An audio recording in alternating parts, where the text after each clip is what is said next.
The first day of spring carried a soft breeze into Michael High School. The sky outside was clear, the sun bright, and the campus alive with the usual chaos of students. Some laughed loudly in the hallways, others rushed with heavy backpacks, and a few lingered at lockers, whispering secrets. Teachers hurried to their classrooms, trying to get the day started. In the middle of this busy scene, Sarah Parker walked through the doors. She was the new science teacher, dressed neatly in a navy blouse and black slacks. She carried a small leather bag with papers tucked inside. Her steps were calm, her shoulders straight, and her eyes sharp but kind. Sarah had just moved into town a few months ago. She had taught before in other schools, but her past held a deeper story. For more than 10 years, she had served in the U.S. Army. She had traveled across the world, worked in tough conditions, and carried responsibilities far greater than any classroom could offer. But after retiring from service, she wanted a quieter life. She wanted to share her knowledge, to inspire, and to guide young minds toward better futures. Most of the staff welcomed her warmly that morning. "You'll do great here," the principal, Mr. Thomas, told her. "The kids need someone strong, someone steady." Sarah simply nodded and smiled.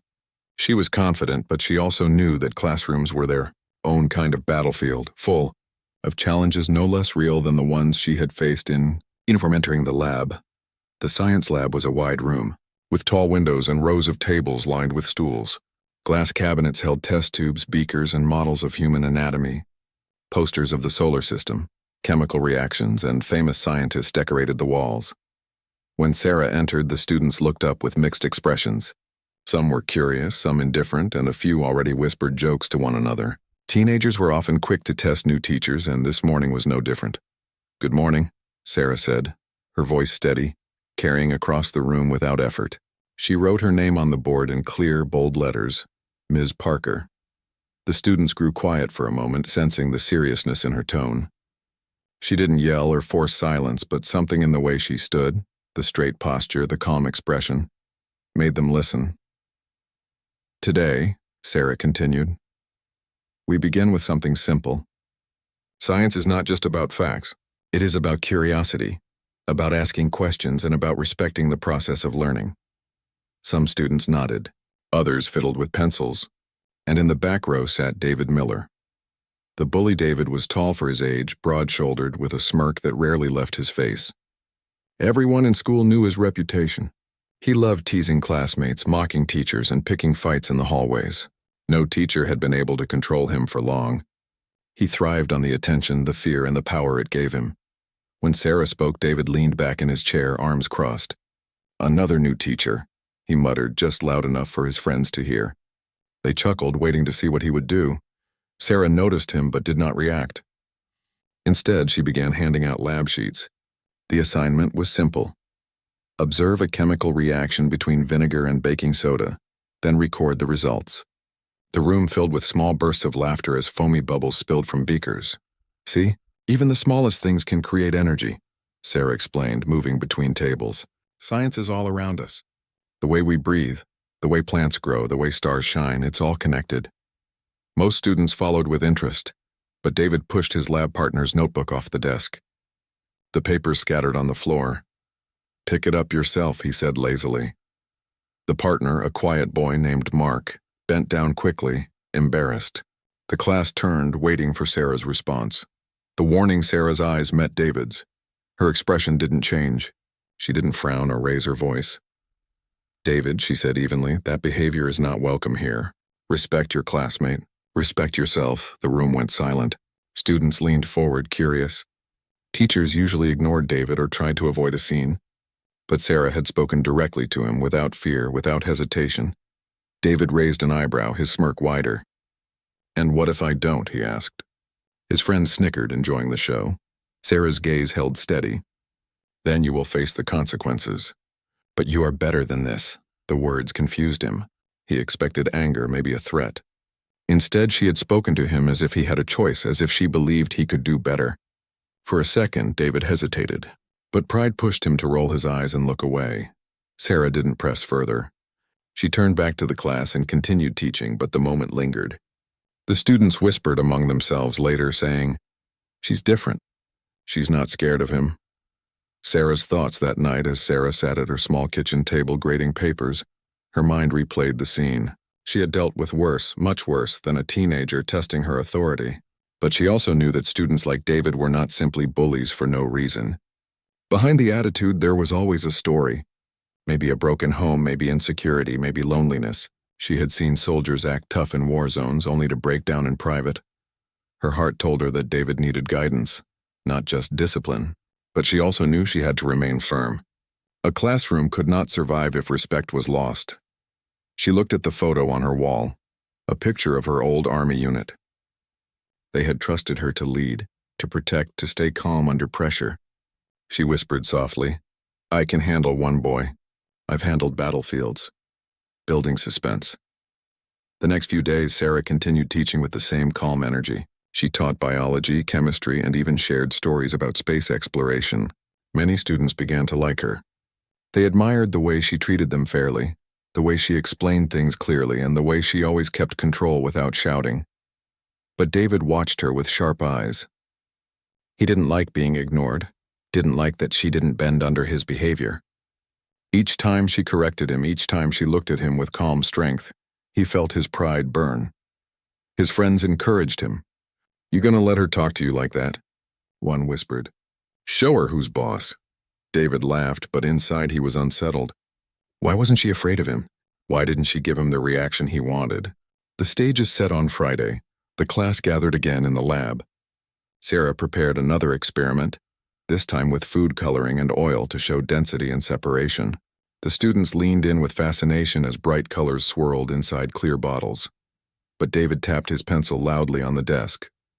Tap, tap, tap. A challenge, a signal. Sarah turned to him calmly. "David, would you like to share your thoughts on the experiment?" she asked, giving him a chance to participate. He leaned back with a grin. "Yeah, my thought is, this is boring." A few laughs spread, but they died quickly when Sarah didn't react with anger. She simply nodded. "Then perhaps you should help me make it more interesting. Come to the front," the class gasped softly. No one ever called David to the front. He froze for a moment, unsure. Then, to avoid looking weak, he stood up and walked with a swagger. Sarah handed him a beaker. "Pour carefully," she said.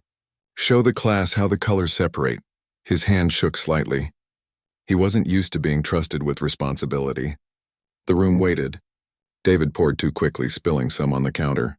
His friends laughed, but Sarah didn't. "Not bad," she said calmly, handing him a towel. "Mistakes happen. The important thing is you try again." Something in her tone disarmed him. No scolding, no mocking. Just steady patience. He wiped the spill, confused by the lack of judgment.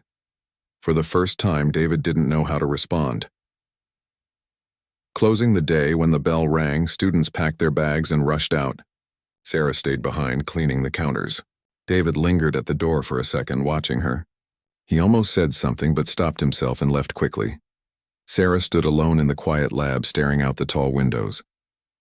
The sky had shifted into shades of orange as the sun set. She whispered softly to herself, one step at a time. She didn't know it yet. But the silent battle between her strength and David's pride had only begun.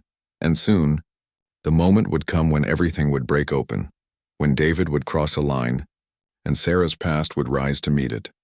The following Monday, Sarah entered the science lab with the same calm steps and quiet confidence. The students were already buzzing with weekend stories. Some compared new shoes, some laughed about a basketball game, and others scrolled through their phones before class began. Sarah set her notes on the desk and wrote today's topic on the board, forces in motion. She wanted the lesson to be hands-on, something that would keep their attention. She placed small toy cars, ramps, and stopwatches on the tables. The students' eyes lit up when they saw the setup, but at the back of the room, David slouched in his seat. His arms crossed, his eyes restless. His friends whispered, waiting for him to do something. David had been quiet since the food coloring experiment, but silence wasn't his nature. He was planning his next move. A test of authority. "Today," Sarah began, "we're going to see how force changes motion. You'll test how far these toy cars roll when you adjust the ramp's height. Write down your results." The students eagerly started pushing cars down ramps, timing the rolls and comparing answers. Excitement filled the room, with laughter and arguments about which group's car traveled the farthest. David, however, leaned back. He didn't touch the car, didn't open his notebook. Instead, he tapped his foot against the stool, watching Sarah with narrowed eyes. Finally, he muttered, "This is for little kids. What's next, coloring books?" His friends laughed loudly and the noise spread. A few students stopped their work, curious to see what Sarah would do. Sarah turned toward David. Her voice stayed calm. "David, science is not childish. It's about testing, observing, and learning. If you think it's too easy, I'd like you to prove it. Show us how you would design a better test." The class grew quiet. No teacher had ever asked David to prove anything. Usually, they ignored him or sent him to the office. Now all eyes turned to him. David's smirk wavered. "What, me?" "Yes," Sarah replied, placing a car and a ruler on his desk. "You say it's too simple. Then improve it. Teach us something better." The unexpected pressure. For the first time, David felt the room against him. His friends whispered, "Yeah, do it." But their laughter was less certain now. Everyone waited. He picked up the car, turning it in his hand. His heart thudded in his chest. He wasn't used to being challenged this way. Not with anger, but with expectation. "Well," Sarah said patiently, "what's your idea?" David mumbled, I guess we could change the surface. Like use rough paper instead of the table." "That's a good thought," Sarah said immediately. "Friction, excellent. Class, did you hear that?" David reminded us about friction. "Why don't we test it?" She handed him sandpaper from a supply box. "Place the ramp on this and see what happens." The class leaned forward as David adjusted the ramp. He pushed the car. It rolled, but stopped much sooner than before. Students scribbled notes excitedly. "See?" Sarah said. "That's the effect of friction." "Thank you, David." For a moment, David froze. No sarcasm, no anger. Just genuine thanks. He wasn't sure how to react. His friends muttered, unsure if they should laugh or stay quiet. The growing conflict. Though the lesson ended smoothly, the atmosphere between Sarah and David grew heavier. To the rest of the class, Sarah looked unshaken, but David felt cornered. Later in the hallway, one of his friends whispered, "She made you look like a teacher, man. You gonna let her boss you like that?" David clenched his jaw. "She thinks she's tough. She thinks she can play games with me." The friend grinned. "So what you gonna do?" David didn't answer, but his pride boiled. No one had ever stood in front of him like that, calm and unafraid. Every teacher before had either yelled or avoided him. Sarah was different, and that made him angry. A quiet talk. The next day, Sarah stayed after class, cleaning the lab counters. The room was empty except for David, who lingered, pretending to look for something in his bag. "David," Sarah said gently, "can I speak with you for a moment?" He shrugged, not meeting her eyes. "Whatever." She set down a beaker and leaned slightly on the desk. "You're smart. I can see it. When you suggested friction yesterday, that was quick thinking. You have a sharp mind." David's head jerked up, surprised. "What, you think I'm smart?" "Yes," Sarah said. "But you waste it by trying to prove yourself the wrong way. You don't need to fight for respect. You can earn it by showing who you really are."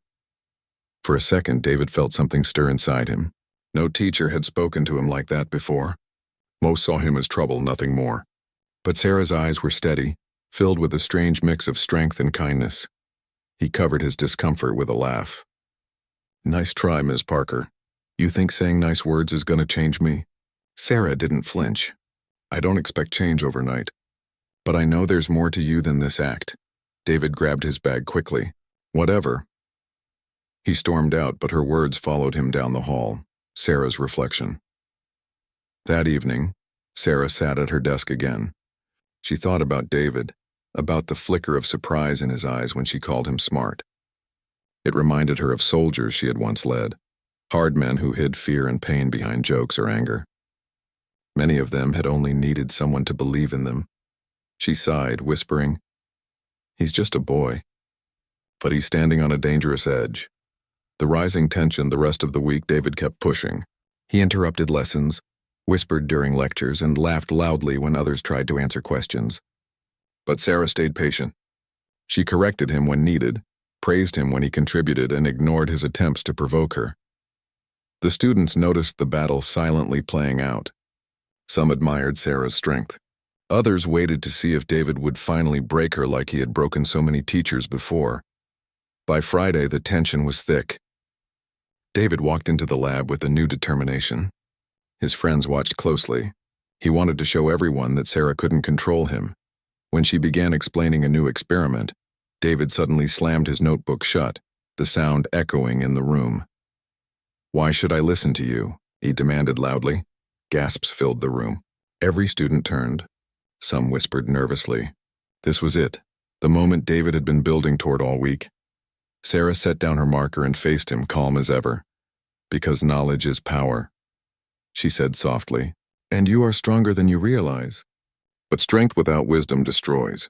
I will not let you destroy yourself in this class." Her words hung heavy in the air. The room was silent, waiting. David's face flushed. He felt the eyes of everyone on him. His friends, his classmates, Sarah. Something inside him snapped. The week had been long, and tension filled the halls of Michael High School. Students whispered about what had happened in Sarah Parker's science lab. Some admired the way she had stood firm against David. Others wondered how long she could last before the school bully finally broke her like he had broken so many teachers before. By Monday morning, the whispers had grown louder. "He's going to do something big," one student said. "Just watch." Another shook her head nervously. "She's different. She's not like the others." David walked into the science lab with his usual swagger, but inside he carried a storm. Every time Sarah looked at him calmly, every time she spoke to him without fear, his pride twisted tighter. He wanted control. He wanted respect. And in his mind, the only way to get it was to show the class that Sarah was not untouchable. To set up, Sarah began the lesson with her usual steady voice.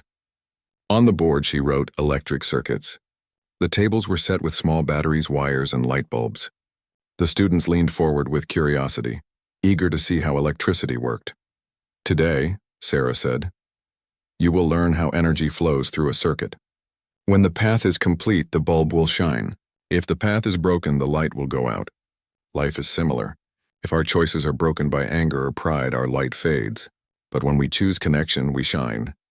Many students listened closely. Sarah had a way of turning science into life lessons. But David rolled his eyes and whispered to his friend, "Light bulbs and life lessons? She thinks she's a philosopher now." His friend chuckled, but softly. Even he had noticed that Sarah's calm voice carried a strange weight, a weight that made it hard to laugh too loudly. The spark of conflict as groups worked on their circuits. Sarah walked between the tables, guiding and answering questions. "Try connecting the wire here, Emily. Yes, good. Now see the light?" she encouraged. David's group, however, refused to work. He pushed the battery aside. "This is useless," he muttered.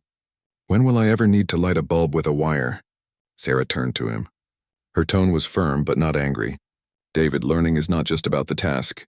It is about training your mind to think, to solve problems." He leaned back, his smirk returning. "Or maybe it's about teachers who like to hear themselves talk." The class grew quiet. A few students looked down at their desks, uncomfortable. Others watched closely, waiting for Sarah's reaction. She didn't raise her voice. "You are free to have your opinion, David. But in this classroom, we respect the process of learning. If you do not wish to participate, you may sit quietly while others work." David's pride flared. He wanted her to snap, to lose her calm. Instead, her steady tone only made his frustration grow. The moment when Sarah turned to help another group, David stood suddenly. His stool screeched against the floor. Every head in the room turned. "Why should I sit quietly?" he demanded, his voice loud. "Why should I listen to you? You don't know me. You don't control me." Gasps filled the air. Students froze, unsure of what would happen next. Sarah faced him calmly. "You are right, David. I don't know everything about you. But I do know this: you are capable of more than this anger. You are better than this." Her words cut through the room like a blade of truth. Some students looked at David with wide eyes. Others glanced at Sarah, amazed at her courage. But for David, the words were too much. In front of everyone, in front of his friends, she had spoken as if she could see through him. His pride boiled over. He stepped forward, his face red with frustration. His hand lifted towards Sarah, not in violence but in reckless challenge. An attempt to show control, to silence her calm. The class gasped again. Chairs scraped. Someone whispered, "Oh no." Sarah's response, but Sarah did not flinch. Years of discipline, years of training, had taught her to remain steady in storms far worse than this. She did not raise her voice. She did not step back. Instead, she raised her hand slowly and held David's wrist with a gentle but firm grip. Her eyes locked on his, steady and unshaken. "David," she said softly, "this is not who you are." The room fell silent. Students stared, holding their breath. They expected shouting, they expected chaos. But what they saw was something entirely different. Calm strength meeting reckless pride. David froze. His arm trembled in her grip. For the first time, he felt powerless. Not because she hurt him, she hadn't. Not because she embarrassed him, she hadn't shouted. He felt powerless because she wasn't afraid. Her calmness disarmed him completely. The class reaction, whispers spread like waves. She stopped him. She didn't even move. Did you see her face? Students who had once laughed at David's jokes now looked at him with new eyes. The balance of power had shifted in a single moment. Sarah released his wrist slowly and stepped back, her voice still even. "Sit down, David. This class is not your enemy." "I am not your enemy." His chest rose and fell quickly. He wanted to speak, to shout, to laugh, but no words came. With a stiff motion, he dropped back into his chair. His friends stared at him, shocked, unsure of what to say. The rest of the class slowly returned to their work, but the atmosphere was charged. Everyone knew they had just witnessed something unforgettable. After class, when the bell finally rang, students filed out in whispers. Some glanced back at Sarah with admiration. Others looked at David with a mix of surprise and disbelief. David remained in his seat, staring at the desk. He felt small, confused, and strangely empty. For years, he had ruled the classroom with intimidation. Now, in front of everyone, Sarah had stopped him without anger, without fear, without force. "Class is over," Sarah said gently. Gathering papers, David grabbed his bag quickly and stormed out without a word. Sarah alone. The lab was quiet again. Sarah stood by the window, watching the students scatter across the courtyard. She exhaled slowly, her heart steady but her mind racing. She hadn't wanted a confrontation, but she knew it was inevitable. David was a storm waiting to break. She only hoped her calmness had planted a seed inside him, a seed that might grow into reflection, maybe even change. Her hand rested lightly on the desk. She whispered to herself, "Control is not about strength. It is about peace." David's thoughts that night. David lay awake in his room. His pride burned, but so did something else, confusion. Why hadn't she yelled? Why hadn't she punished him? Why had she spoken as if she believed in him? No one had ever done that before. Teachers saw him as trouble. Students saw him as power. But Sarah had seen something different. He didn't know what it was, and he didn't know if he liked it. But deep inside, her words echoed, "This is not who you are." The science lab felt different after that unforgettable day. Students still talked about it in hushed voices. They remembered how David had stood up, ready to challenge Sarah Parker, and how she had stopped him with nothing but calm strength. Some students admired her even more now. Others were afraid of what David might do next. But no one doubted one thing. Sarah was unlike any teacher they had ever known. Whispers in the hall at lunch. Groups of students gathered in corners of the cafeteria. "I thought she'd be scared," Emily whispered, but she didn't even blink. "Yeah," Mark added. She just looked at him and he sat down like he couldn't fight her. Across the room, David sat with his friends. He kept his head low, stabbing at his food without eating much. His friends teased him quietly, but even they were nervous. The balance of power had shifted and they knew it. One of them leaned closer. "So what now? You just gonna let her win?" David's jaw tightened. "It's not over," he muttered. "She thinks she knows me. She doesn't." But inside, David wasn't as sure as his words sounded. He had faced many teachers before, but Sarah was different. She hadn't shouted, she hadn't punished, and yet he had felt completely powerless. It confused him. It scared him. And it made him angry. Sarah's reflection that evening. Sarah stayed late in the lab. The windows glowed with the orange of the setting sun. She wiped the table slowly, lost in thought. She had handled David's challenge, but she knew the storm inside him wasn't over. A single moment of calm couldn't erase years of pride and anger. She had seen men like him before, not boys in school, but soldiers hardened by pain and fear. She remembered nights in distant lands, when young recruits broke down in her presence, pretending to be strong but aching inside. "David is no different," she whispered to herself. "He hides behind the mask of anger because he's afraid of being seen." She straightened her shoulders. If I can reach him even a little, it will be worth all of this. A new approach. The next morning, Sarah entered the lab with a new plan. She began the lesson with quiet energy. On the board, she wrote, "Teamwork in science." She explained, "Many discoveries in history did not happen because of one person alone. They happened because people worked together. Today, you will work in teams. You will build small bridges from paper and test how much weight they can hold." The students cheered softly. Projects like this excited them. Then Sarah added, "And David, you will lead one of the groups." The class gasped. David looked stunned. "What, me?" "Yes," Sarah said calmly. "You are capable of leading. Show us." His friends snickered, expecting him to refuse, but all eyes were on him. Pride wouldn't let him back down. He shrugged, pretending not to care. "Fine, whatever." The project each group received paper, tape, and weights. Students bent over their tables, folding and testing, laughing when bridges collapsed and cheering when they held. David's group started loudly, but soon grew frustrated. The paper bent too easily. The bridge collapsed again and again. His friends began to argue. "This is dumb. You're not folding it right. You do it then." David frowned, staring at the broken pieces. For once he didn't have a joke ready. Sarah walked past, watching silently. She didn't interfere. She wanted him to figure it out. Finally, David slammed his hand on the table. "Stop! Just listen."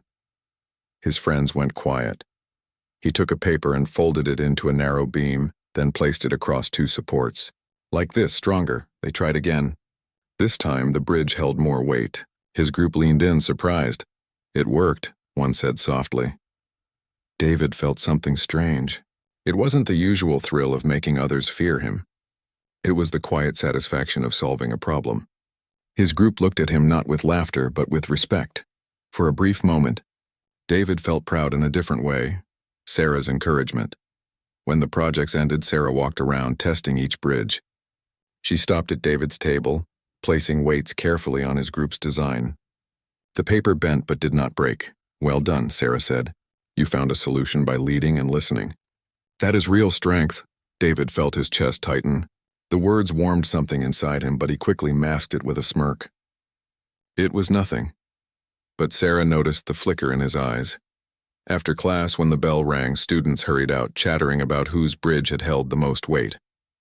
David lingered again, fiddling with his backpack. Sarah spoke gently. "David, you did well today. You see what happens when you use your strength for building instead of breaking?" He looked at her, his defenses rising. "Don't think one paper bridge changes anything." "I don't," Sarah said softly. "Change takes time. But you showed today what you are capable of. Remember that." David stared at her, confused. No teacher had ever spoken to him this way. No one had looked at him as if he could be more than the bully he pretended to be. He left quickly, unable to answer. The inner battle that night, David lay awake again. He thought of the bridge, the way his group had followed him, the way the paper had held. He thought of Sarah's voice saying, "That is real strength." Part of him wanted to believe her. But another part fought back, whispering, "She's just trying to trick you. Don't let her win." The battle inside him grew louder. Pride on one side, hope on the other. Sarah's determination. Sarah, too, couldn't sleep easily. She sat by her window, watching the quiet streets. She thought of David's flicker of pride when the bridge held. She thought of his confusion when she praised him. "He's fighting himself," she whispered. "And I must be patient. This is not just about teaching science. It is about saving a life before it's too late." Her thoughts went back to her military past. She remembered young soldiers who had nearly destroyed themselves because no one believed in them. Some she had reached, others she had lost. She closed her eyes, whispering a quiet prayer. "Let me reach him. Just this one boy. The turning point approaches." The next day, students returned to class with a new respect for Sarah. Many worked harder, inspired by her lessons. But David still carried his storm. He walked into the lab with his usual swagger, but deep inside, his pride was cracking. He didn't know if he wanted to fight Sarah anymore or prove her right. The class sensed it too. Something was changing. Something was building. And soon everyone would see whether David would finally break or finally change. The week moved slowly in Michael High School, with tension still thick in the air. David felt it everywhere. Every hallway, every classroom, every whisper of students as he passed. He didn't know whether he wanted to run from it or face it. His mind was restless, turning over Sarah Parker's words, her calm voice, and the way she had challenged him without raising her hand in anger. That morning, Sarah entered the lab carrying a box of small magnets and metal clips. She placed them on the tables, arranging the room for a lesson on magnetic fields. Students leaned forward, curious to see what she had planned. "Good morning," she said softly but firmly. "Today we will explore invisible forces. You cannot see them, but you can feel their effect. Sometimes in life, invisible forces shape us just as much as visible ones. Curiosity, discipline, patience, these are all invisible forces that guide our actions." Most students listened attentively, but David remained silent. He didn't move. He picked at his backpack zipper, pretending not to care. Yet his eyes flicked toward Sarah's every move. The challenge, Sarah divided the students into pairs, instructing them to test how magnets attracted or repelled each other. She walked calmly between the tables, answering questions and encouraging observation. When she reached David's table, he leaned back in his chair. "I don't want to do this," he muttered. "This is boring," Sarah smiled faintly. "David, I think you'll find it interesting if you approach it differently. What if you try to lead your group in discovering something new with the magnets?" David frowned. He didn't want to follow instructions, but a part of him, an unfamiliar part, wanted to test himself. Slowly, he pushed the magnets together, noticing how they repelled each other when aligned the wrong way and attracted when aligned correctly. "Look," Sarah said gently, "the magnets follow rules even if they seem chaotic. And you, David, are much like these magnets. You have force inside you, sometimes attracting, sometimes repelling, but you can learn to direct it." David's jaw tightened. Her words were soft but sharp.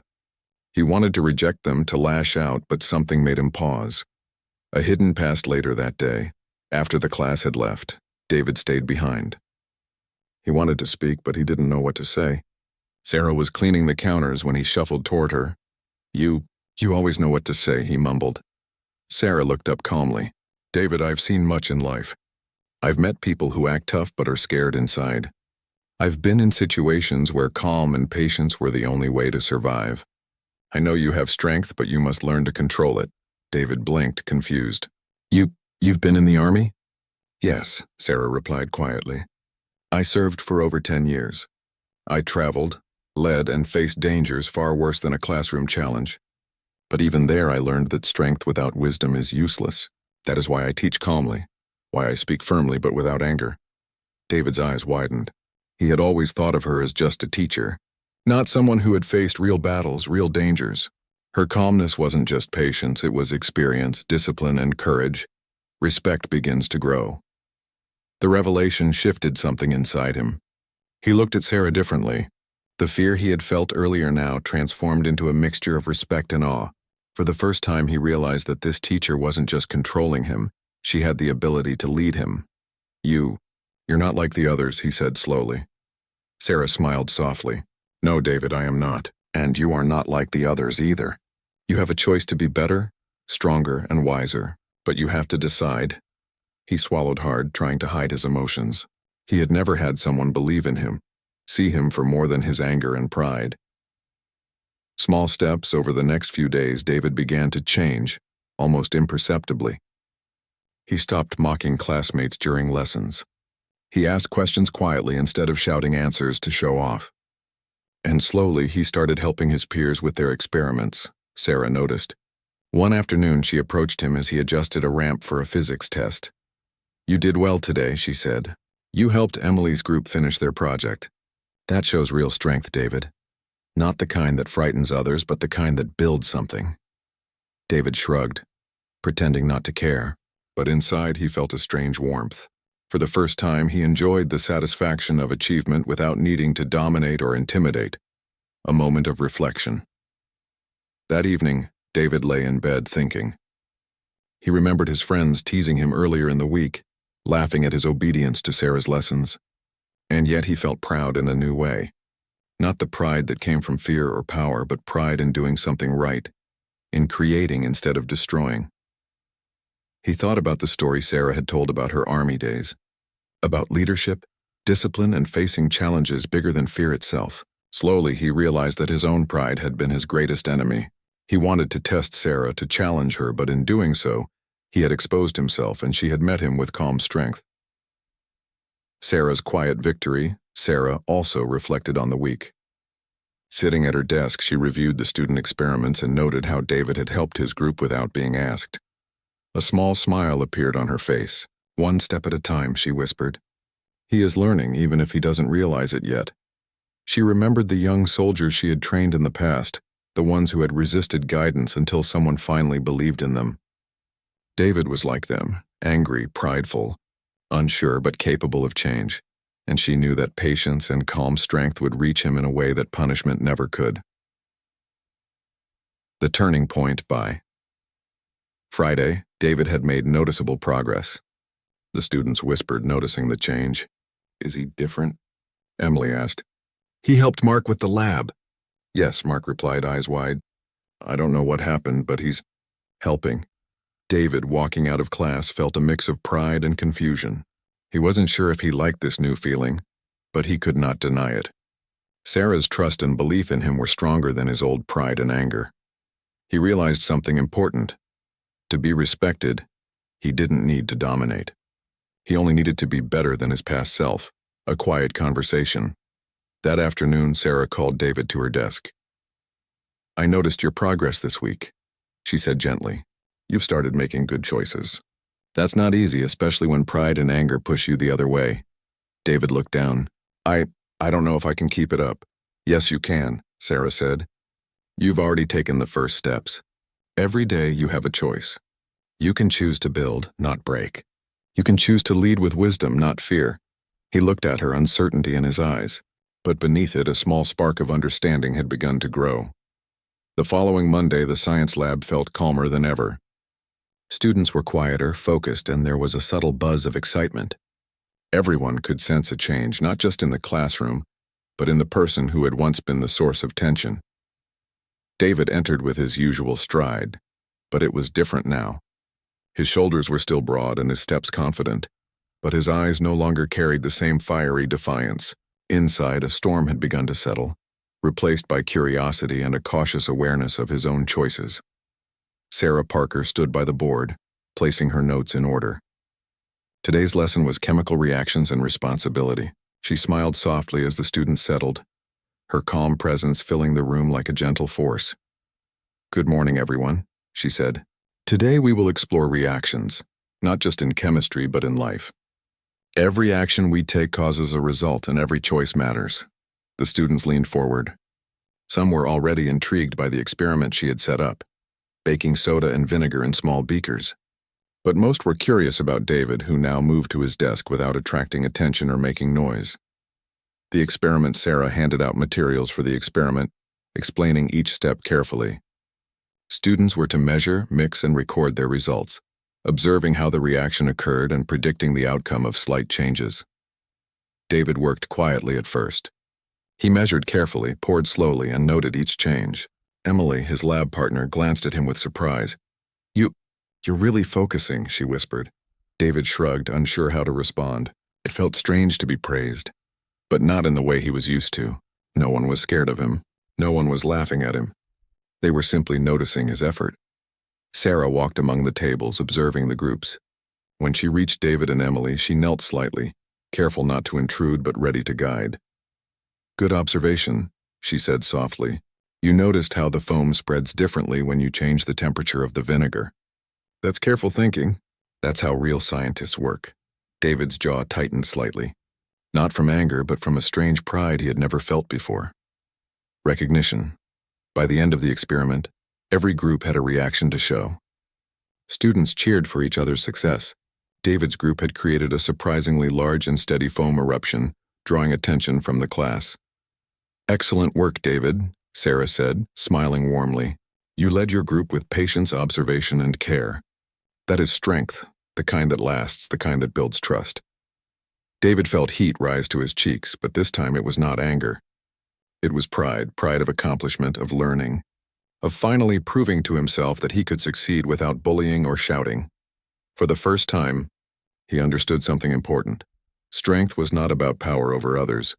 It was about control over oneself.